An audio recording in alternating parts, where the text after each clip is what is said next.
Iya, saya ini juga bagian dari ini aja.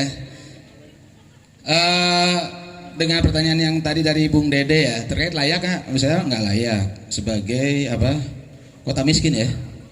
Karena apa? Karena melihat dari potensi ya sumber daya alam maupun SDM itu nggak layak. Kalaupun ada kemiskinan ya pastilah. Karena masalah distribusi berarti masalah kebijakan yang harus dicoba lebih adil lagi pro rakyat miskin. Sehingga bagi saya itu tidak layak mendapatkan predikat itu. Tapi kenapa faktanya hari ini? Ya fakta data menunjukkan bahwa ini tidak bisa dibantah. Kan ini data ini adalah data agregat dari hasil survei oleh BPS dan nah ini saya ingin membedakan, ingin menjelaskan dari pernyataan tadi. Kalau BPS dia survei itu berarti hanya sampling, ngambilnya, bukan data real hasil sensus.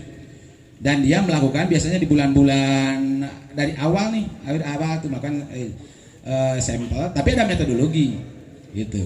Dan dia punya kriteria apa kriterianya 14 yang sudah menjadi kebijakan dan sudah ada regulasinya 14. Nah diantaranya itu adalah pada saat dia dicek terkait berapa sih konsumsinya nuang naon ibu di mana itu tuh ada beberapa dan itu lebih kepada dikonversi dengan berapa tingkat kalori yang asupan yang setiap hari itu ada. Hitunglah angka bahwa seorang dihitung miskin itu dilihat dari konsumsi berapa kalori yang diasupkan tiap poe dikonversi jadi uang. Nah untuk kota itu diangkat 344.000 per orang per bulan.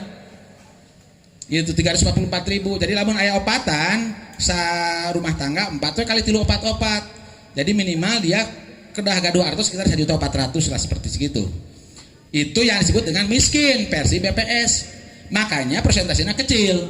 Berbeda dengan DTKS yang pakai Kemensos. Kalau Kemensos dibagi 10 desilnya. Yang miskin dikerak, yang rada miskin, yang hampir miskin, gitu ya, hampir nerpur di situ. Sampai 4. Yang kelima, keenam itu sudah tidak dipikirkan oleh negara. Nah, yang 4 desil ini. Nah, tadi katanya kota Tasik itu sudah menghitung sampai 8 desil. Jadi sudah semua itu di-collecting oleh Pemkot Tasik. Bagus itu. Kepada 8 bahkan kalau bisa 10 desil, semakin ke atas semakin sedikit itu orang yang kategori yang sudah mampu kaya raya. Paling yang tadi teh anu pengusaha anu jarak jagta gitu ya. Nah, yang ini bagaimana caranya saya usul? Inilah yang harus kita selesaikan secara bertahap. Tadi ada usulan dari Pak Tatang ya. Udah aja dana-dana kemiskinan bikin ke RT RW, saya tidak sepakat. Akan moral harjar juga. Selama mindsetnya masih menganggap eta duit paheula-heula. Nggak bisa itu. Dan itu sudah dicontohkan. Dicontohkan kok, saya bisa cek nih setiap tahun berapa dana dialokasikan untuk pengentasan kemiskinan. Mau di dinas pertanian, tahun ini masih ayatnya berapa miliar. Di pariwisata juga ada, di koperasi juga ada. Dan lokusnya masih tetap aja, lokus-lokus yang di situ, yang komunitas-komunitas kecil. Nah ini yang menurut saya sih yang harus diperbaiki. Bagaimana ini? Karena bukan masalah siapa yang di situ. Kalau saya usulnya membangun sistem itu yang tadi tuh. Untuk di Amerika itu Pak, kalau nggak miskin, dia harus buktikan, datang diuji. Kalau di kita kan enggak, ditunjuk, dituliskan, mangga Pak Dede miskin, mangga asup. Amerika enggak, yang disebut dengan kartu itu ada kan? Kartu apa namanya itu? Itu dia harus diuji, datang saya itu ke kantor itu. Diperiksa betul dan dia ada batas waktu. Oke, Anda masuk yang harus di perlindungan sosial 6 bulan. Tapi Anda harus berusaha terus. Kalau 6 bulan masih mabok dulu, ya kumaha digawe, udah dia di out. Gitu. Di kita enggak, dicatat seumur-umur. Nah, ini yang menjadi problem. Makanya kalau saat ini ininya kepastian ketegasan itu, Pak. Di kita lebih banyak kompromi. Karunya lah, kan duit negara bagikeun we gitu. Komo deui udah melibatkan para elit untuk menjelang pemilu. Kan itu jadi alat politik tuh. Itu menjadi problem tuh di kita. Nah, kalau saya sih beresin mekanisme ini. Jadi memang tidak sederhana. Tidak serta-merta kuatkan RT. Ada jaminan enggak RT di situ? Bagaimana mekanisme kontrol? Wanian teu kontrol ke RT. RT nah pada dede nanti Dedek Kusma mau wanian warga teh ningali ketua LSM GMBI dia kan gitu. Nah itu yang ini juga demokratisasi relasi antar warga itu kudu disetarakan. Sekarang kan enggak secara sosiologis. Oh ima Pak Kiai coba protes kau Kiai mau anu wanian karena belum terbangun sikap-sikap demokrat kita, jiwa-jiwa independensi kita, dan itu yang saya latihkan selama ini lewat Gerpola, gerakan politik anggaran. Itu jiwa-jiwa itu kita harus independen, dilahirkan kita itu sendiri kok lewat rahim ibu buligir KB, dan itu hak kita independen di situ. Nah mekanisme ini lewat apa? Lewat pendidikan, dan tidak harus pakai pendidikan formal sebetulnya. Dan ini menurut saya harus tanggung jawab negara. Jadi biayaanlah kegiatan-kegiatan penyadaran dia sebagai hak warga negara itu oleh APBD. Saya lihat di Kesbangpop yang untuk apa itu kan lumayan itu setiap tahun berapa miliar, dan di situ disebutnya judulnya pembinaan LSM. Lamun saya LSM di Tasik tersinggung, makanya terus kudu dibina, gitu kan? Ini enggak ada yang protes, ya kayak gede miliar Pak setiap tahun itu. Dan LSM-nya termasuk elit seneng diajakan ke Bali lah, diajakan ke Bromo lah kan gitu. Bukan, tidak ada pendidikan kewargaan warga negara, nggak ada itu mendidik ke komunitas-komunitas gitu. Jadi tahun ini di Tasik menjadi model salah satu program nanti dengan SPRI dengan teman-teman SPP untuk sama-sama mendorong kelompok miskin nih, untuk sama-sama dia sadar terhadap hak-haknya dia harus nuntut kepada negara. Negara itu ya siap kita, unsur negara itu termasuk kita di dalamnya, bukan hanya pemerintah saja. Saya ini mulai mestinya hari ini bikin instrumen nih siang ini, tapi saya kadang masih ada di sini. Jadi saya ingin mendorong kelompok-kelompok miskin agar dia tidak diwakili lah. Kalau saya gitu, agar dia tidak diwakilkan, dia bersuara sendiri, jangan sampai dititipkan wae kepada demo haram karena loba bias, gitu kan? Kalau diwakilkan mang ke loba teuing anu non nyampe. Nah orang-orang miskin itulah yang harus langsung dia. Nah itu harus pendidikan kewargaan negara. Tiba lagi ayah pendidikan kewargaan negara tengan ngapakeun Pancasila, bukan dia menjalankan terhadap hak dia sebagai warga negara. Itu yang kesalahan kita dalam pendidikan, jadi doktrin Pancasila akhirnya jadi doktrin deui wae gitu. Agama di kita juga jadi doktrin, padahal agama itu membebaskan. Agama itu lahir, agama Islam itu membebaskan supaya tidak ada strata yang tadi gitu kan. Udah kita sama kok dilahirkan. Itu yang saya kembangkan nilai-nilai itu. Makanya hari abdi mah jeung saha-saha ge urang eta we sarua makhluk Allah cing teh. Untuk urusan ini mah lamun aya urusan kekerasan abdi daya aparat kan tinggal lapor we gitu kan. Itu. Nah, tapi pemikiran seperti ini harus terus disondingkan, terus di enabling ke masyarakat. Nah, kelompok-kelompok miskin lah yang harus nanti bersuaranya. Saya kira itu Pak Didi, saya kira komitmennya sudah bagus tuh. Kayak tinggal nagih di depan dia urang beresan juga eta gitu kan. Tinggal beliau ini kan sekretaris TKPK ya. TKPK tah Pak Didi sekretaris dia mengoperasionalkan itu, dan aya danana ngan memang teu gede. Abdi ningali gede kene keur pada demo haram keur jalan-jalan lah urusan eta. Nah, ini maksud gitu. Nah, kedua solusi saya ini tadi Pak Dede Sukma udah publish nih, oke, publish. Saya masa anu minta apa beretasi kok sama dikirim kok. Ayo mau saya shop file nah kirim ke udah belas eta gitu. Lamun dipakai tepuku tanggung jawab ada di dia kan. Saya mah udah lepas, tapi tanggung jawab saya sebagai yang pengumpul data itu anu minta dibere. Tong berutasi kalau dulu kami mulai anu mah Medan sok aya di saya, kau kirimkeun sok aya. Nah yang gitu.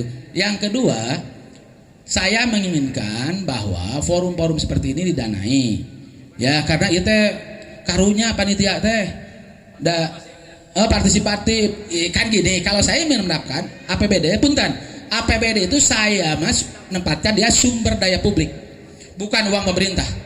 Sumber daya publik yang dikelola oleh pemerintah. Itu sumber kurang kabeh, sebab sumbernya dari kita kok, dari pajak, ngarokok kena pajak, karena bensin kena pajak, asup ke mana kena pajak, semua dikumpulkan dah sumber daya publik. Nah saya sumber daya publik ini harus diperuntukkan untuk kepentingan publik. Apa? Nah dalam lembaga saya itu 3 platformnya. Satu, bahwa sumber daya publik ini harus pertama diperuntukkan buat menyelamatkan hak hidup warga. Saya itu platformnya.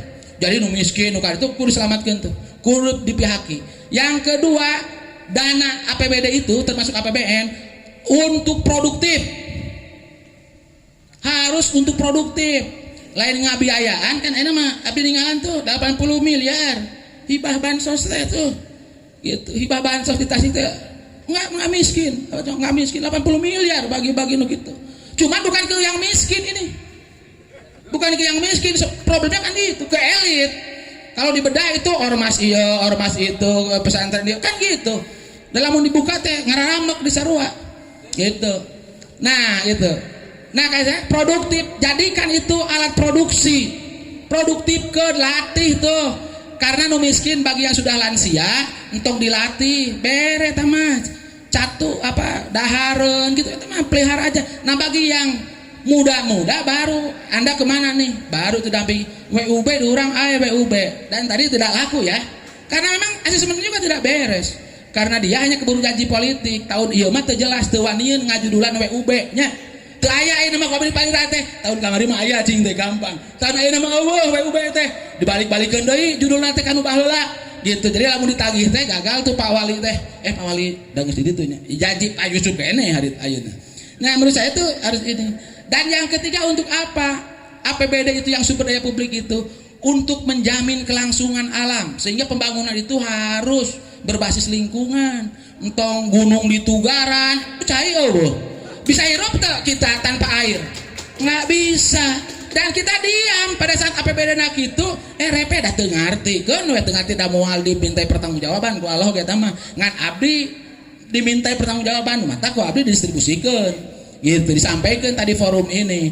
Jadi kenapa tiga hal itu? Karena itu menjadi penting bagi saya itu. Jadi parameter lembaga abdi termasuk abdi karena ini bagian daripada platform ya, platform lembaga di perkumpulan inisiatif. Ini harus tiga. Ukurannya erek nganil APBD ku 3 lah gitu. Ku 3 itu. Dan kira banyak mainstream gender, mainstream miskin, mainstream lingkungan, tapi itu paling utama di situ. Nah, melihat dari performance APBD beberapa tahun, memang kelihatannya aduh banding lagi ya. Itu fungsi pelayanan umum panggedena dan fungsi pelayanan umum kabeh dinas aya di dinya. Kabeh dinas aya berarti memang dia yang paling banyaknya dibandingkan dengan fungsi-fungsi yang lain. Tadi fungsi perlindungan sosial hanya 0,2% untuk tahun ini. Dari tadinya tahun 2018 0,7 turun 2020 0,5 tahun ayeuna leutik. Dan pada DG teu nyadareun beuneunan tadi ngaharewas pandangan 2 miliar teh dengan gaji sing teh beuneunan gitu. Nah oleh karena itu APBD ini menjadi penting, ini harus didisclosure di itu dan ini teh geus bisa diakses Pak. Nu kieu-kieu teh ngan urangna begitu dibere ge can bisa nganalisis. Dan kudu dilatih deui wae, bisa salah di eta teh nganalisisna gitu, bisa salah gitu. Nah, PAD Kota Tasik semu angka di 400-an ya. 400 itu semu karena sebagian besar juga dari rumah sakit tuh BLUD tuh. Jadi yang orang sehat namanya sekitar 200 miliar. Dan dari mana jenisnya 200 miliar? Itu lolobana dari PBB. PBB TKB di sana dia. Terus PJU kan, hotel kecil kok. Belum Rajeg Hotel PAD-nya pajak hotelnya belum seimbang, apalagi rajegna billboard kan heureun billboard teh coba eta loba keneh. Bahkan saya menemukan di LHP-nya BPK tahun 2016 loba keneh anu teu mayar pajak billboard teh diarantep we. Da sebagian para pelaku teh memang oknum politisi nu boga billboard teh pejabat teh diarantep da supaya asup kana saku sorangan. Nah mudah-mudahan pada dia tidak termasuk yang dari situ. Itu LHP BPK Pak. Saya ngomong ini bukan opini ya. LHP BPK itu ada bisa diakses juga, bisa diminta ke BPK. Cuma karena kita mah geus dibere kieu, aduh udah Pak ngakses abdi teh Pak Didin, salah satu warga Tasik yang pernah melakukan gugatan ke Pemkot Tasik terkait dengan data gitu. Dan abdi menang. Tapi ngan sakali-kalina capek genep bulan Pak sidangna teh. Kumaha warga biasa, warga miskin mau ngabisaeun saya kira berhadapan dengan ahli hukum nu disorokeun ku Pemkot opatan Pak. Gitu ngabere deh gelar nage abdinya abdi data gitu dan menang saya itu merek abdi mah ngan ka publik henteu kalau balik waktu tahun berapa ya 4 tahun yang lalu tuh Pak Samsul ya atau 4 atau 3 tahun yang lalu saya melakukan karena saya akan ngecek nih bisa nggak bisa kalah dia Pemkot gitu ya. Nah, sekarang itu kalau saya sih, ini para elit nih, aktivis yang saudara, kalau saya sih mendingan sekarang berbagi peran di situ. Ada yang nu ahli analisis, aya nu ahli akses dokumen gitu kan, aya nu ahli pendampingan. Sok kita core itu kita pertegas, jangan sampai segala macam ahli seperti kita supermarket segala aya. Nah, kita mah harus spesialisasi karena tuntutan ke depan kita harus spesialisasi, nggak bisa. Saya spesialisasinya oleh lembaga, udahlah analisis anggaran daerah, gitu. Makanya saya udah menegaskan diri aja di sini itu. Makanya usulan akses, analisa, melayani semua itu, termasuk melakukan pelatihan-pelatihan. Saya kira itu usul ti pribadosnya sebagai ke mumpung aya Pak Didin, mumpung aya ke ini.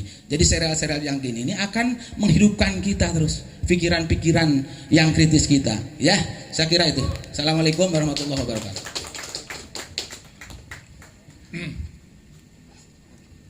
Ya, pertanyaannya apakah Kota Tasik layak menjadi kota termiskin di Jawa Barat atau tidak? Saya berbeda dengan Kang Nandang. Kalau Kang Nandang tidak layak karena alasan yang luar biasa. Kalau saya layak karena memang seringkali saya dalam kehidupan ini mengacu teori besar dari teori kecil gitu. Jadi teori besarnya karena ya sudah melewati proses proses penelitian, kajian, metodologi dan lain-lain sehingga kemudian menghasilkan sebuah hasil yang menyakitkan ya bahwa Kota Tasik menjadi kota paling miskin di Jawa Barat. Jadi itu teori besar. Teori kecilnya mungkin tadi yang disampaikan oleh Kang Nandang ini seperti tentang COVID ini. Ketika saya ditanya COVID itu ada atau tidak, saya mengikuti kepada teori besar bahwa COVID ini ada. Sementara teori-teori kecil ada yang mengatakan tidak ada karena ini. Ya, jadi teori besar yang hadir di hadapan kita bahwa Kota Tasik ini menjadi kota termiskin di Jawa Barat itu melewati sebuah proses penelitian, pengkajian dan lain-lain seperti itu. Kemudian menarik apa yang disampaikan oleh para pembicara tadi ya, dan bahkan juga saya mendapatkan ilmu dari para penanya. Kenapa saya hadir di sini? Terus terang saja, walaupun menjadi pengamat ya, tetapi saya masih harus belajar banyak dari mereka-mereka yang sudah lama berkecimpung di lapangan, terutama para aktivis-aktivis yang memang kerjanya di lapangan. Nah, baik, ya, saya tertarik dengan ungkapan-ungkapan tentang betapa sulitnya kita keluar dari zona kemiskinan seperti ini. Saya mencatat banyak hal ya, bagaimana teori-teori ini kemudian dipadukan. Barusan teori terakhir simpulannya sudah sama Kang Nandang. Bagaimana dari ini trial and error, ini salah, ini kurang pas, ini. Nah, bagaimana kemudian tadi yang disampaikan itu kemudian bisa dijawantahkan, bisa dilaksanakan, bisa disinergiskan gitu. Nah, tetapi tetap bagi saya figur dari kepemimpinan itu memiliki prosentasi yang jauh lebih besar dari itu. Memang di Indonesia umumnya kepala daerah kan plat ya, seperti itu. Karena prosesnya juga sama seperti itu.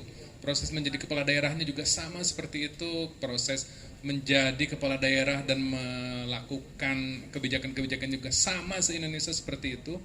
Tetapi ketika ada yang berbeda lah gitu. Seperti tadi saya sampaikan Abu Bakar, Umar di zaman itu ya, itu bisa mengubah sistem kehidupan. Selanjutnya setelah zaman Utsman ini ada sedikit perbedaan. Di zaman Ali bin Abi Thalib ada perperangan terus-menerus, terus juga 8 khalifah Bani Umayyah setelahnya itu juga bermasalah dalam pengelolaan aset dan uang negara. Maka di zaman Umar bin Abdul Aziz itu berubah lagi. Di zaman Umar bin Abdul Aziz dalam beberapa buku tidak ada lagi yang pantas mendapatkan zakat dan sedekah di zaman itu karena kepemimpinan yang berubah. Jadi konsep kepemimpinan ini bagaimana kita ke depan bisa mampu menghasilkan kepemimpinan yang seperti itu, yang bisa hidup dalam kesederhanaan, lebih mementingkan kehidupan rakyat. Tadi katanya untuk 80 miliar ya untuk umat. Ya sementara memang kita butuh kebijakan-kebijakan yang khusus untuk rakyat yang kemudian itu bisa berubah dan mengubah. Jadi tetap ketika karakter kepemimpinan seperti ini dihasilkan dengan cara yang seperti itu, dihasilkan dengan money politik, dengan high cost politik seperti itu, saya kira akan menghasilkan begitu banyak pihak-pihak yang pragmatis dalam proses-proses berpilkada, setelah berpilkada, dalam kebijakan-kebijakan yang menyangkut tentang anggaran yang seperti itu. Jadi memang konsepnya sederhana, siapa yang mau berubah.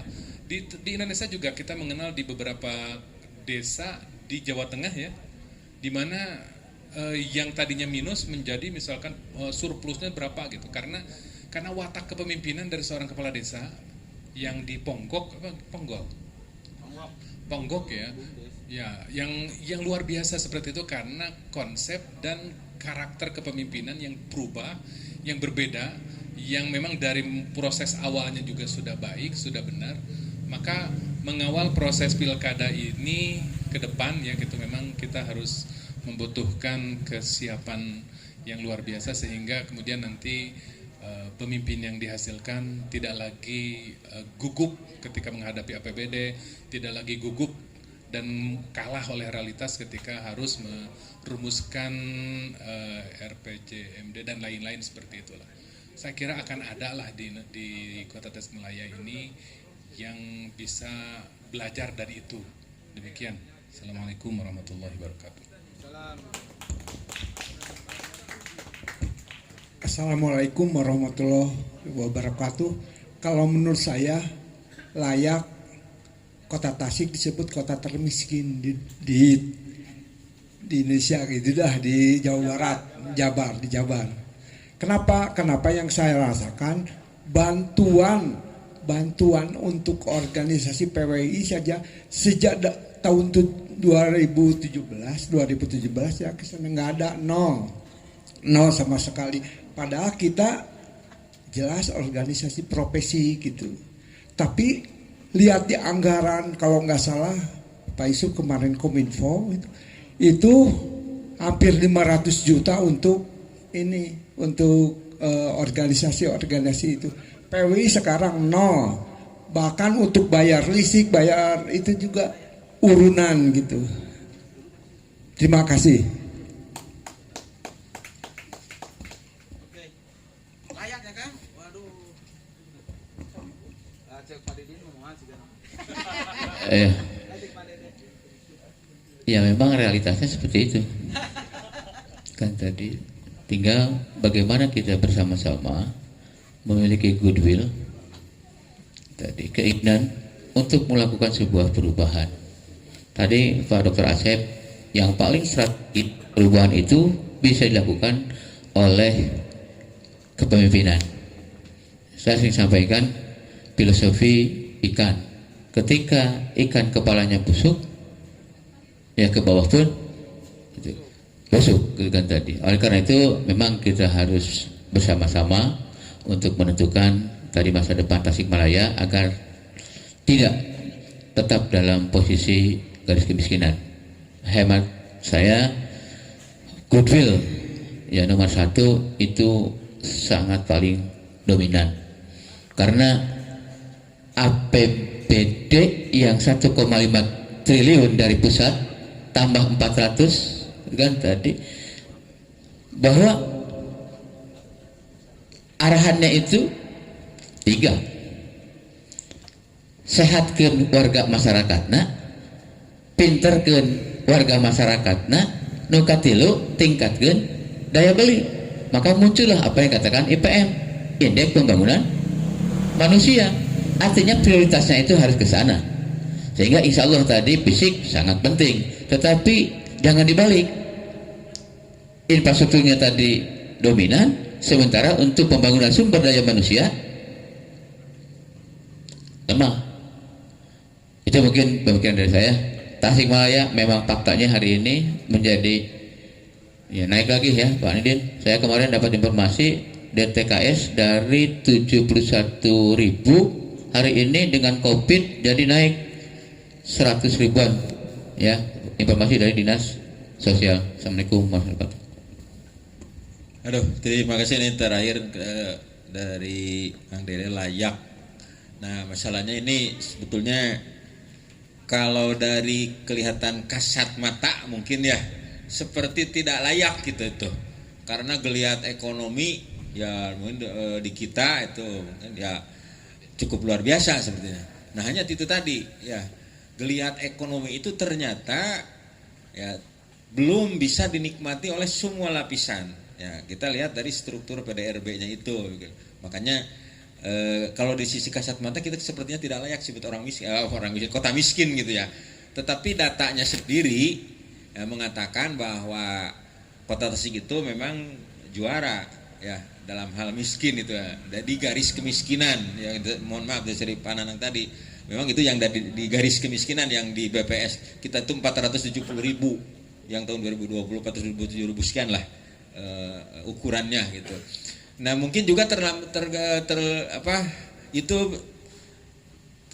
ini kan dari walaupun proses pendataan itu tentunya ada metode sudah diuji dan sebagainya, tapi bagaimanapun mungkin ada sedikit deviasinya, yaitu kaitannya dengan perilaku masyarakat. Karena kalau menurut survei kadang-kadang kita itu ya survei ditanya ini ditanya itu ya, kadang-kadang kita juga kan di betul Pak Nanang di garis kemiskinan itu BPS itu nanya apakah ibu pernah makan daging seminggu yang lalu, apakah ibu pernah beli baju sebulan yang lalu, dan seterusnya ada beberapa puluh pertanyaan gitu.